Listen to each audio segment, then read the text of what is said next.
Short time पे घर्षण से आग लग जाए। घर्षण से तो किसी में आग लग जाएगी, लकड़ी से भी घर्षण हम करेंगे, लेकिन उसका क्या होगा, लंबा टाइम होगा।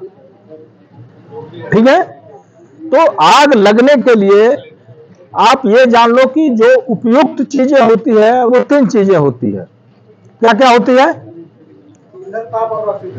ईंधन, ताप और ऑक्सीजन नहीं, हवा। हवा में ऑक्सीजन की मात्रा कितनी है? यदि यहां पे केवल ऑक्सीजन हो जाए तो हम लोगों की जिंदगी ही नहीं रहेगी। ठीक है, तो ये 3 चीजें हैं जिससे आग लगती है, और यही 3 चीजें हैं कि इससे आग भी बुझती है, और यही 3 चीजें हैं जिससे आग भी फैलती है। ठीक है, तो आग लगने पे जो 3 कारण है वो सबसे महत्वपूर्ण है। लेकिन आग लगने के बाद क्या होता है?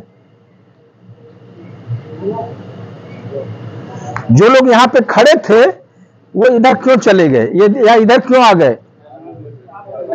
टेम्परेचर बढ़ने लगा। तो आग लगने पे पहला काम क्या होता है? टेम्परेचर बढ़ता है। दूसरा काम क्या होता है? धुआं निकलता है। ठीक है, और तीसरा काम क्या होता है? जब धुआं ज्यादा हो जाता है तो अंधेरा होने लगता है, और जब अंधेरा होने लगता है तो जो भी पर्सन वहां रहता है उसके अंदर एक डर बनती है, और वो डर क्या बनती है? हम नहीं रहेंगे, या हमारी लाइफ खतरे में है, लाइफ जा सकती है। और जब डर बनता है तो हम अनियंत्रित हो जाते हैं। भागना इधर है तो भागेंगे इधर, और उस समय हमको घबराना नहीं है, अनियंत्रित नहीं होना है, नियंत्रित होकर सोचना है। और ये उस दिन नहीं सोच पाएंगे। उस दिन यदि सोचेंगे तो आप लाइफ गंवाएंगे। उससे पहले आपको सोचना है कि यदि यहां पे कोई घटना हो गई तो हमको सबसे शॉर्ट रास्ता कौन है और सुरक्षित रास्ता कौन है जिससे हम निकल के बाहर जाएं।